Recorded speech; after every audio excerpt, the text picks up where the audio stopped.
suits that you own. It's like a toy, owning that character, owning it, like really, really own it, so that there's no doubt about it. Darren Healy, actor, was in here a couple of weeks ago, and he was talking about the craft. I was expecting to get great wisdom out of Darren about character and invention and how you create a character. He said there's no trick to it at all. I said, well, what do you mean?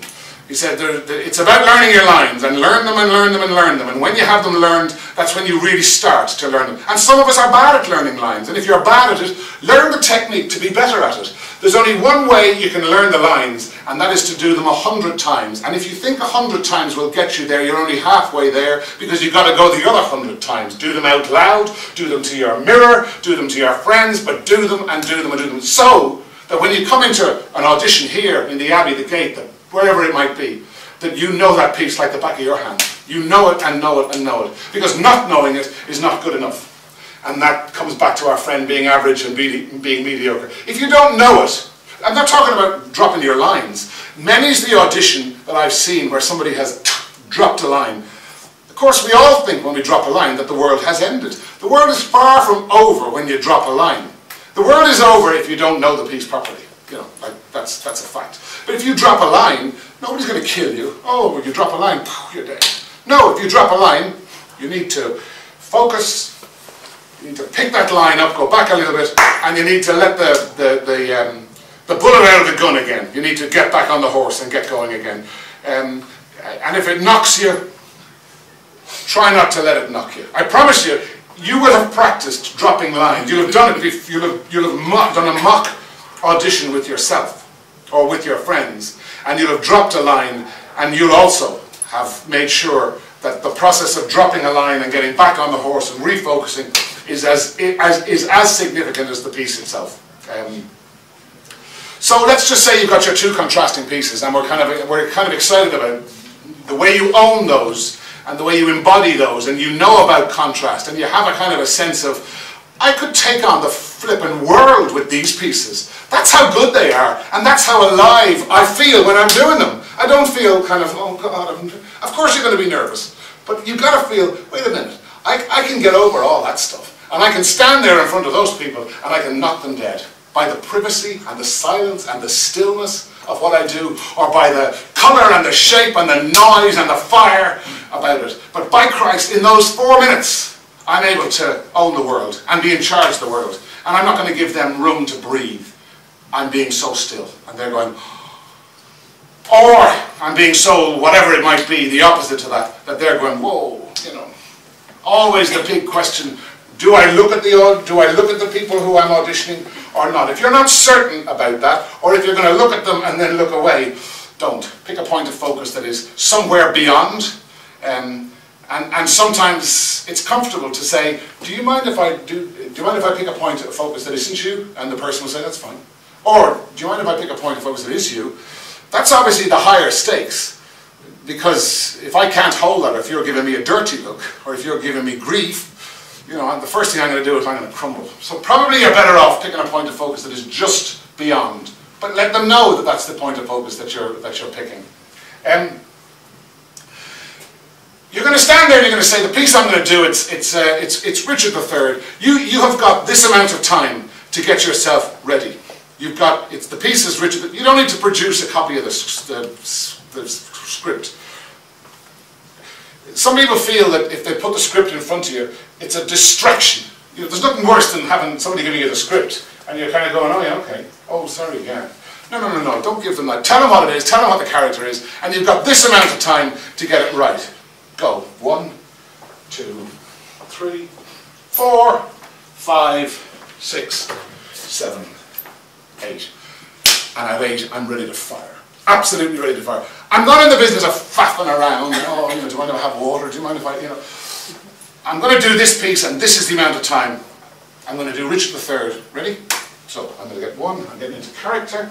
I'm thinking. I'm breathing. Breathing is my most fundamental ally. I'm getting ready. And I'm going.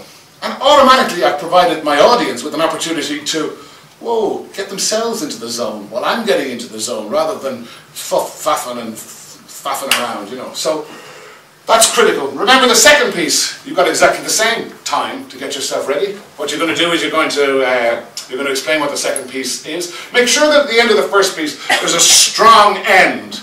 Now I don't mean strong aggressive end, but I mean a strong end that there's no doubt that it's over. Or otherwise there's a terrible danger that the people are looking and saying, is that over yet? That's uncomfortable. That's not owning it from your point of view. That's not owning the stuff. So you need to take control of that. Remember, the second piece is that contrasting piece, and you'll go at that in the same way. If you're auditioning in this drama school, you will be asked in the middle of your, you will be asked after you've done your first piece, you'll be asked to do it again with a different impetus. Now, if they ask you to do it, and imagine that you're on a tightrope, and that's a stupid idea, your job is to do it on a tightrope, even if you think it's a stupid idea. The purpose of getting you to do it again is just to see how you take on information, how you assimilate what somebody says to you and asks you to do, and how you deal with that. And it doesn't go on for that long, and it's a challenge. In the same way as the second piece, you'll be asked to do the same as well. You'll be asked to do something different with it. If it's loud and aggressive, you may be asked to do it whispering, you know. Listen carefully to what the instructions are, take them on board, and put them out there. You may be asked, why did you pick the piece? Obviously you'd have done all that homework outside. You'll know that you picked the piece because it's a play you like, because you've read it. Yeah? It's not a scene from the internet. It's not a scene from a movie. It's not something you wrote yourself. Rarely. I mean, yeah, we've had people, I've written this myself, you know, and I'm kind of going, oh, okay. Great. And some of them have been very impressive. Some of them have been quite tragic. Tragically bad, as in I think there's enough plays out there and monologues out there for you to find what works for you. I guarantee you that. You need to have a pretty good reason to write your own piece. And the danger of doing a movie piece always is, have I seen the movie? I might have seen the movie. And what are you doing? You're kind of almost copying the movie, and that's what people are considering. So you've written your statement. You're outside. You've got fire in your belly. You've crossed the threshold. You come in, a decent handshake. You sit down. You're interrogated on your statement. You've intelligent things to say about that. You do your first piece. You do your second piece. The first piece is you've been asked to do it differently. The second piece you've been asked to do it differently. You've done that, and then you're invited to a workshop. And the workshop is, you know, once you're into the workshop is about. The workshop is about just letting go. We're interested to know how you stand up. We're interested to know how you engage with other people. We're interested to know how you share an imaginative journey with other people. We're not interested in you showing off in front of, you know, the people who are auditioning you. We're interested to know how you work as an ensemble. If there's one thing that this school stands for, beginning, middle and end, it is that sense of working together, an ensemble. Even when you're doing a monologue. Even when you're doing a monologue, there's a sense of other people working with you to deliver the goods. After the workshop is over, you don't know whether you will, you might or you mightn't, or they might or they mightn't, or you don't know what's going to happen. You know, and once you've done that and you've done your best, you can have done no better. And it's that easy. But it's a massive amount of work.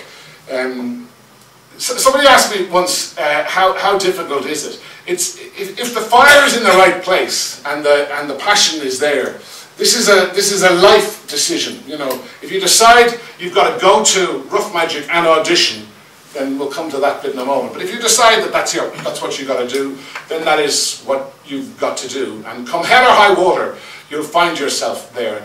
I meet every single day of the week. I meet people who are getting work. Getting good theatre, film and television work here, England, America, elsewhere, because they have put their house in order. They've managed to negotiate this passion and this conviction. They've got the craft, and now they're putting it into action, which is the third thing I want to talk to you about.